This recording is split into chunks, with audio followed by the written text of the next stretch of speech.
Okay, so I've got a 99 Chevy here with a service engine light, check engine light, whatever you want to call it. I'm going to start it up here so you can see the light right there. I don't know if you can see that or not, I think so.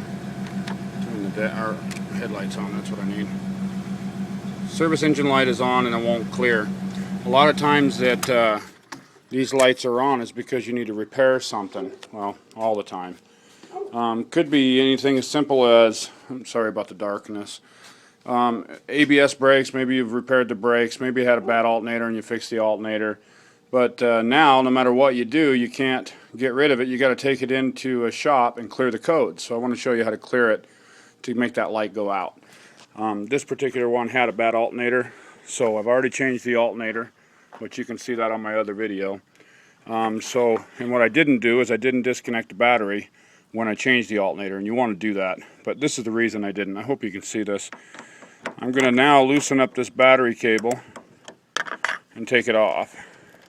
Well, hopefully we get it looser. May have to set you down. Oh, there it goes. So I've disconnected the negative. You've seen the light go out.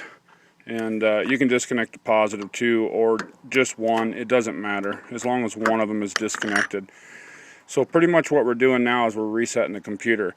This is going to be just like your computer in your house, how you reset it. You reach in the back and you shut it off and you turn it back on. It's the same way with these trucks. They have a computer in them that has to be reset.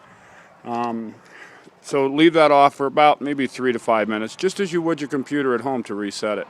I know sometimes the computer at home you can shut it down and power it right back up immediately, but with trucks I take about 3 to 5 minutes. So I'll go ahead and shut this off and turn it back on in about 5 minutes. And the reason that we're going to wait 3 to 5 minutes is because the computer, the brain, I mean, you can't see it because it's in the dark now, but the brain here has like capacitors in it that hold a charge. So that's the reason we're going to wait. We got to let those release the energy inside of them so it doesn't store any information and keep the computer read that we still have a bad alternator. So we want to clear it, and that's all they do in the shops, except their machines will clear it right away. It'll as soon as they plug it into it, it erases it right away. But you can trick it into doing it this way. Now keep in mind, if your service engine light comes back on after a while, it won't come back on when we start it here because it's been cleared. But if it does come back on in a little while, like maybe after 100 miles or 50 miles, you may still have another problem. So throw the code reader on it again and see what that problem is and then repair that. But this one here, we shouldn't have no problem with. It should clear the codes and everything should be fine because I've already read the codes and there's no other problems. If you guys need to know how to read those use those code readers and read them, let me know. I'll make a video of that as well. Okay, so it's been about, I don't know, 10-20 minutes. So I'm going to go ahead and hook this back up and see if that light goes out, or doesn't come back on, I should say.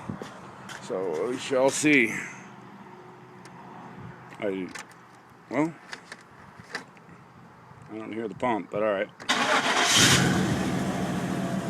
And there you have it. No ignition light. It's gone. So that's it. Solved the problem. Must have been the alternator. If it comes back on, remember, all you got to do is plug the code reader back in and see what code pops up and fix that problem, and then your ignition light will stay off. So that's how you reset it. Anybody out there seems to think, oh, you always got something running and it's not good to disconnect that. I had a guy comment on a different video I did, I think on a short. It's not good to disconnect that because you're going to end up shorting something because there's always something running. Don't reset it like that.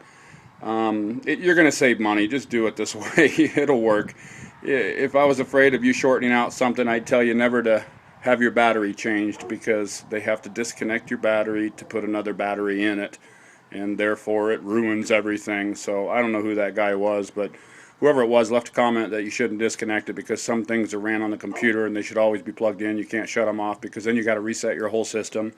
But hello, that's what we just did. We reset the system. So if that was the case, yeah, you wouldn't be able to ever have a dead battery in your entire life. It would have to last you a lifetime, because if you went to Walmart or whatever and bought a new battery and put it in, when you disconnect those cables to put it in, you'd be screwing up your computer. But anyway, that's how you reset the ignition light. I hope I helped you. Enjoy.